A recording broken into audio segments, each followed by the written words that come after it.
todos, bienvenidos a una nueva edición de Despacho al Aire. Tenemos una invitada en el piso, así que este viernes vamos a omitir el editorial de todos los viernes, así le aprovechamos más tiempito. Ella se llama Sabrina Ahmeyet. Se recibió de licenciada en Ciencia Política en la Universidad de Buenos Aires. Además tiene una maestría en Historia otorgada por la Universidad de San Martín y un doctorado de la UBA también en Historia. Trabajó como becaria, doctoral y postdoctoral en el CONICET. Fue coordinadora académica de la Maestría en Políticas Públicas y Gerenciamiento del Desarrollo en la UNSAM. Tuvo el cargo de directora académica en CADAL. Además fue columnista en el programa País Adolescente en CNN Radio Argentina y conductora del programa Pasado Imperfecto por Radio Nacional. Es un montón de cosas. Che, qué currículum largo. Secretaria de Investigación y Desarrollo en la UBA, profesora de Pensamiento Político Argentino en la Facultad de Ciencias Sociales, también de la UBA, y vicepresidenta del Club Político Argentino. Pero además de todo eso, en realidad la invitamos porque es diputada nacional. Bienvenida, Sabrina, al programa. Muchas gracias, Carolina. ¿Cómo andas? Un gusto estar conversando con vos. Muy bien. Gracias por venir al piso. Algunos le huyen, pero bueno, a los diputados en general le queda cerquita, así que estamos bien. La primera pregunta para alguien que no tiene tanta trayectoria en política es: ¿cómo es que se te ocurrió meterte en el mundo político? En principio mi interés en la política siempre existió desde otro lugar, ¿no? Como vos decías recién, estudié ciencia política y después siempre participé, ya sea en el Club Político Argentino o en el debate público, publicando en La Nación, en Clarín, con apariciones en los canales de televisión. Siempre estuve muy conectada, muy pero interesada. más desde lo académico. Exacto, pensando la política desde afuera, al mismo tiempo con visiones muy claras, ¿no? Porque claro. A veces parece que mirarla desde afuera es que todo nos da lo mismo, ¿no? Yo tenía posiciones muy claras, de hecho, tanto en el 15 como en el 19 yo ya había firmado la Carta de Intelectuales con Cambiemos, con Juntos por el Cambio, entonces ya había asumido un compromiso público, más allá de que no estuviera militando dentro de ninguno de los partidos. Y fue el momento del cierre de las escuelas durante la pandemia cuando me empecé a involucrar más, a poner el cuerpo activamente. Ahí organizamos junto a chicos de diferentes partidos de Juntos por el Cambio que habían cumplido algún rol en el gobierno anterior. Digo chicos porque en general en ese momento eran todos sub-30, yo era la más grande. Empezamos a organizar lo que fueron jornadas en el Palacio Pisurno y empezamos a conversar con padres organizados, muchos de ellos eran mis amigos, entonces tenía vínculo con ellos, y también en el gobierno de la ciudad con Soledad Acuña y con su equipo, que éramos los que queríamos que los chicos volvieran a donde tenían que estar, volvieran a las escuelas. Y la verdad es que fue una primera participación en política muy satisfactoria porque se logró el objetivo. Y ojalá todo fuera así, ¿no? Que luchamos por una causa y de repente se cumple. Tarde, creemos los que realmente vimos sufrir a nuestros hijos, que fueron demasiados meses, pero la ciudad de Buenos Aires volvió a clase antes que el resto de los distritos y rápidamente vimos que lo que se necesitaba era no perder más días de clase. Bueno, y entonces fue a partir de ahí, a partir de entender cómo una buena colaboración entre la sociedad civil y la política con intereses concretos podía cambiar las cosas. Y unos meses después, hará un año y un poquito más, antes del proceso de las PASO, fue Patricia Bullrich la que me ofreció el lugar. Te eché el ojo. Yo había estado participando con Patricia el año anterior en una experiencia súper interesante que ella llevó adelante desde la presidencia del PRO, que fueron Zooms con todos los militantes, dirigentes ideas. cercanos, Sí. sí, sobre cuáles son las ideas y cuáles son los valores que tenemos en el PRO. Sí. Y en ese momento era cuáles son las ideas y los valores que tienen en el PRO, y yo como participante. Claro, más externo, de afuera. Exacto. Yo se lo planteaba a Patricia en ese momento. Es súper interesante esto que está pasando, porque es un partido político que se está pensando a sí mismo, que está casi en un estado de asamblea, de qué somos, qué queremos representar, a dónde queremos ir, y como politóloga, de nuevo, era una experiencia súper interesante. Y después, sin sorpresa, fui encontrándome dentro de las ideas y dentro de los valores muchos principios propios, claro, que ya venía sosteniendo. Y fue después de esa experiencia que Patricia, ya habiéndome visto muy involucrada con educación y la vuelta de las escuelas, y conociéndonos un poco más en esta experiencia, decidió convocarme. ¿Y qué sentiste cuando te dijo? O sea, porque capaz que lo sospechaba, pero en el momento que te confirmó, yo la pasé. Así que te lo puedo preguntar porque se siente algo muy especial cuando te dicen vas a estar en la lista. Sí, la verdad es que sí, fue una pregunta: ¿cómo te ves de diputada? Fue un WhatsApp a lo que respondí con un Bien. Patricia, te llamo y hablemos un poco, a ver, claro, en qué estás pensando. Fue una decisión que, cuando me hizo la pregunta, mis ganas naturales eran responder que sí, básicamente porque le daba sentido a todo lo que yo había estado haciendo últimamente. claro. O si no, ¿para qué había Exacto. estado haciendo todo si no me animaba a poner el cuerpo en el paso obvio siguiente? Así que fue un momento también, confieso, de un sí, tal vez sin tanta información, sin tener tan claro todo lo que se venía después, que fue muy rápido que me enteré, pero bueno, yo también, mi marido hizo política siempre y trabajó mucho tiempo, tanto en el Congreso como en la legislatura y en varios proyectos políticos, entonces él tenía mucho más claro que yo en lo que me estaba metiendo, y abría los ojos, pero sabiendo que yo iba a decir que sí y que a él le tocaba acompañarme en mi decisión. Claro. Pero sí, son esas decisiones que transforman la realidad familiar también. Y sí, una especie, nosotros tenemos el segundo segmento, se llama cambio de roles, porque en vez de que un periodista me haga una entrevista a mí, yo le hago la entrevista al periodista. Y bueno, un poco se ve qué es lo que se dio ahí, ¿no? En tu matrimonio, Sí. y cómo te sentís como mamá, diputada. O diputada mamá. Mira, fue súper interesante. Mi hija está en 5º grado y el colegio, como hace todos los años, hizo hace poco una visita al Congreso, en donde vinieron los chicos de 5º grado y también los de 6º y 7º, porque los últimos 2 años no se hicieron visitas. Entonces, después de hacer la típica recorrida dentro del Palacio, yo les ofrecí, bueno, crucemos y vean las oficinas, vean cómo laburamos todos los días de verdad, digo, más allá de lo que pasa en el Palacio, cómo son las comisiones, cómo es la diaria de los diputados. Y después de contarles un poco yo a estos chicos de 5º, 6º, 7º grado, uno de los chicos más grandes me preguntó: ¿y no sentís culpa vos de estar tantas horas trabajando y de no estar más en tu casa con tu hija? Y lo ¡Pum! sentí, ¡Pum! claro, fue una puñalada que aparte revolvía, ¿no? No solo había entrado profundo, sino que... Pero la realidad es que no es que yo antes tenía una vida en la que claro, que estabas todo estaba... el día en tu casa, tal cual. Exacto. Entonces, sí es cierto que en política hay momentos más impredecibles, que tal vez yo antes lo tenía más ordenado. Exacto. Y podía saber, pero también tenía jornadas en las que viajaba, tenía extensísimos días de trabajo. Entonces hay un lugar en donde, por supuesto, me parece que a las mujeres nos pesa más la maternidad maternidad Sí, o te lo quieren hacer pesar más, ¿no? Como viene de afuera. Está todo. Yo, Sí. por suerte, tengo una pareja en donde no siento en mi familia ese peso. Socialmente creo que sí existe.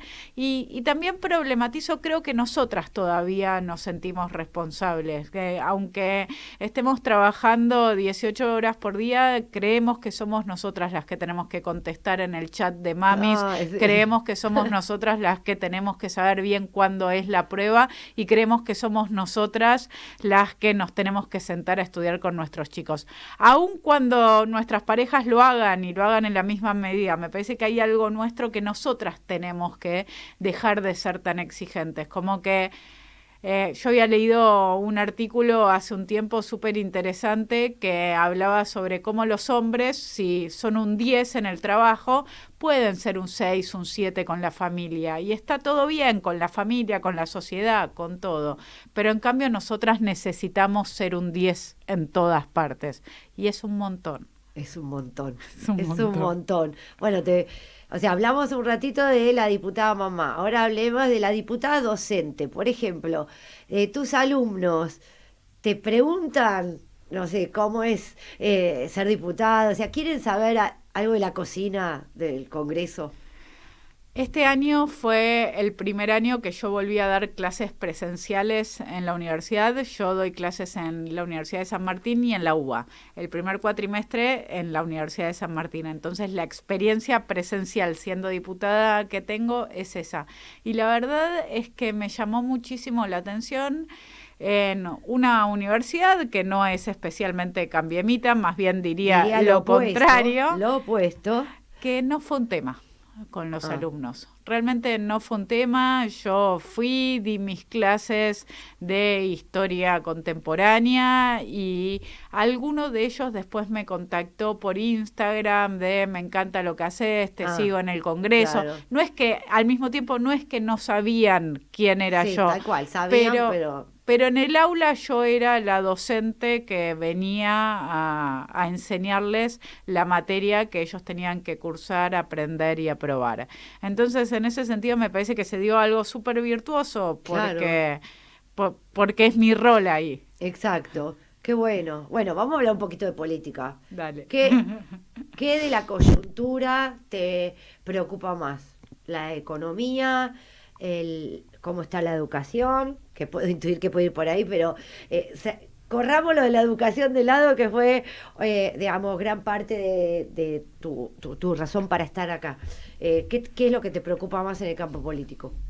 Yo te diría que hay tres cosas y que están absolutamente unidas.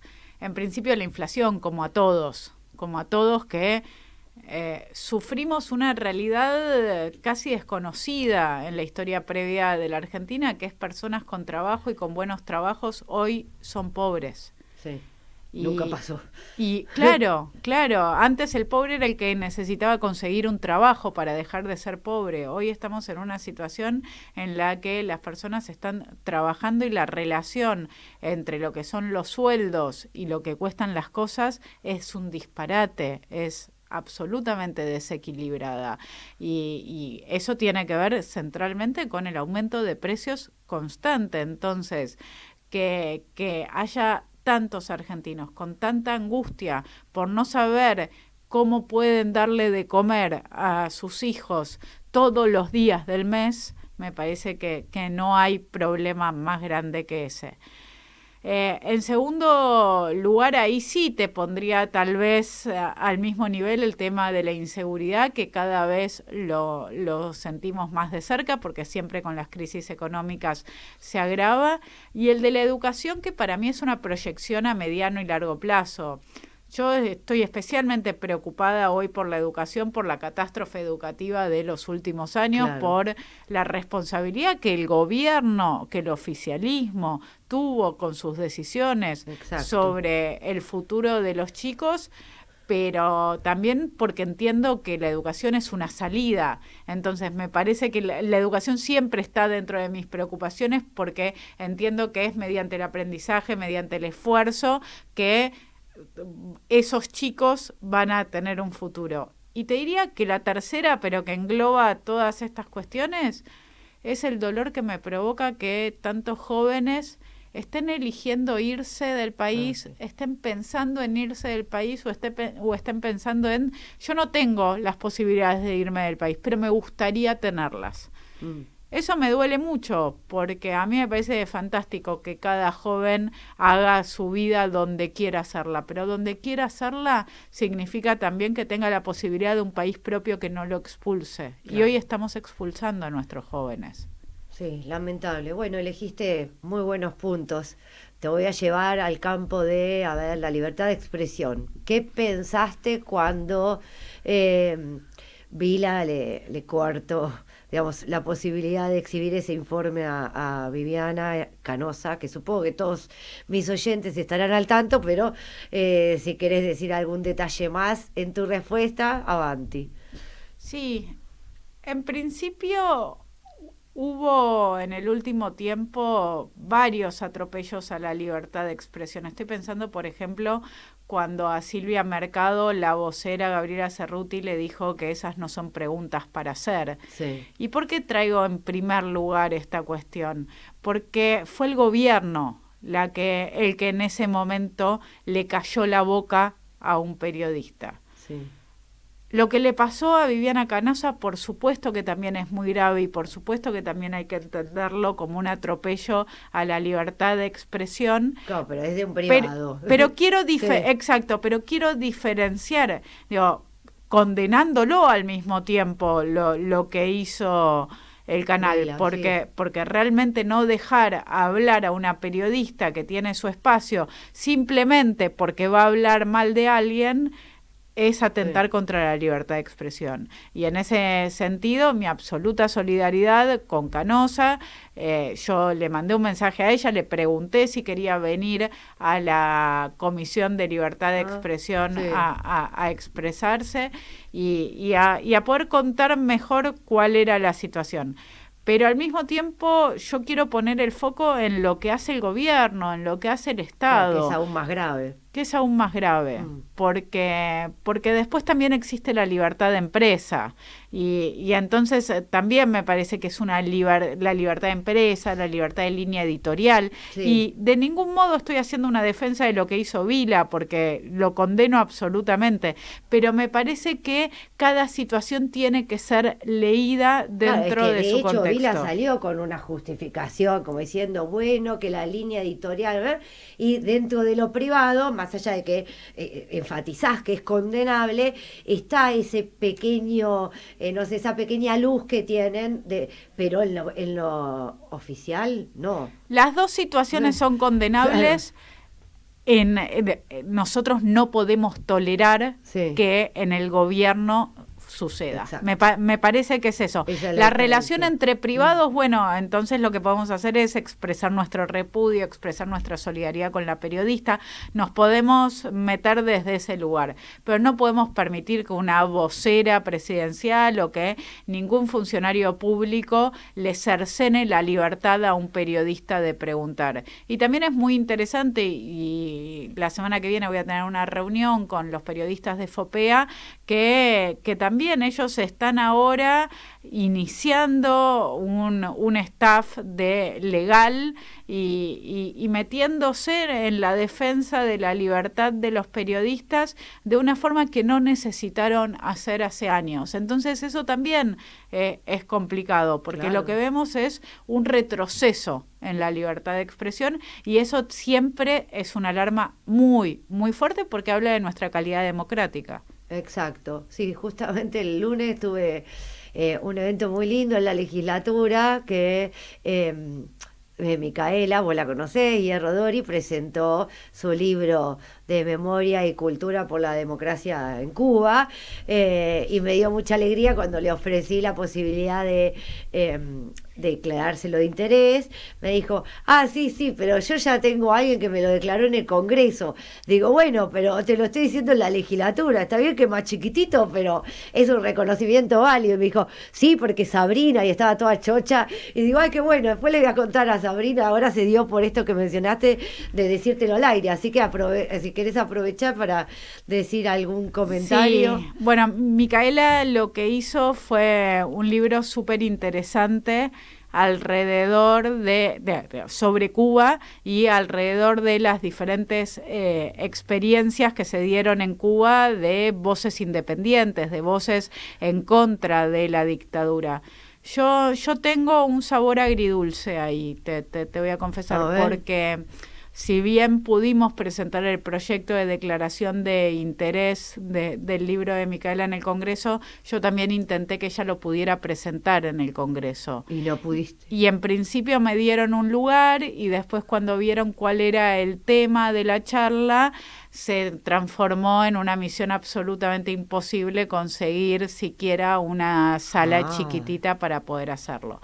Entonces, eso habla también sobre la falta de libertad para hablar de algunas cuestiones y Cuba... Que al gobierno le molesta, claro. Exacto, y Cuba es un problema. Bueno, venimos justamente en esta semana de el representante, el subsecretario de Asuntos de América Latina de la Cancillería, defendiendo la presencia en CELAC de Cuba, de Nicaragua y de Venezuela, diciendo que son democracias diferentes. No, son dictaduras. Claro, sí, son dictaduras. Son dictaduras sí. Y no tienen por qué estar en el mismo lugar en donde están sentados países democráticos. Qué tremendo, la verdad que no sabía esa parte, y eso que Mica me lo podía haber contado, pero bueno, está bien, valió para que pudieras tener tu comentario al aire y de paso le mandamos un saludo, claro, y como ya tengo que estar cerrando la entrevista, de hecho normalmente partimos en tercio el programa, pero teniéndote acá nos podíamos exceder un minutín más, quería aprovechar para pedirte que en una frase digas qué pensás o algo referido a... eran 3 personas que te quería preguntar, pero lo vamos a hacer en 2, así cortamos. Una es Alberto Fernández. Un irresponsable, un hombre que está llevando a la Argentina a la destrucción. Muy bien, me autorizan a hacer 3, así que te voy a hacer la de Cristina. Mala, con un poder de daño todavía demasiado grande. Y obviamente la tercera tiene que ser una positiva para terminar pum para arriba con la entrevista en el piso, que es Patricia Bullrich. Me alucina la esperanza que está generando Patricia Bullrich en la ciudadanía. Es muy impresionante y realmente es un camino hacia el futuro. Sí, qué lindo. Esperanza, realmente siento que en Juntos por el Cambio está la esperanza y que la líder ahí tiene que ser Patricia, obviamente en ese sentido ambas compartimos, nuestros oyentes lo saben, así que no estoy diciendo nada nuevo, y si hay algún otro que quiere otro líder dentro de Juntos por el Cambio, no hay problema, nos queremos todos y no vamos a hacer mención a posibles peleas internas. No, al revés, me parece que estamos en una buena semana con todas las discusiones que hubo para decir que lo importante es Juntos por el Cambio y que lo importante es que la sociedad quiere unido a Juntos por el Cambio y que todos los dirigentes de Juntos por el Cambio tenemos que estar a la altura. Muy bien. Muchas gracias, Sabrina, por haber venido. Un placer, muchísimas gracias por la charla, Carolina. Y ya sé que te tengo a mano y que quisiste venir una vez, así que si hay una, puede haber 2.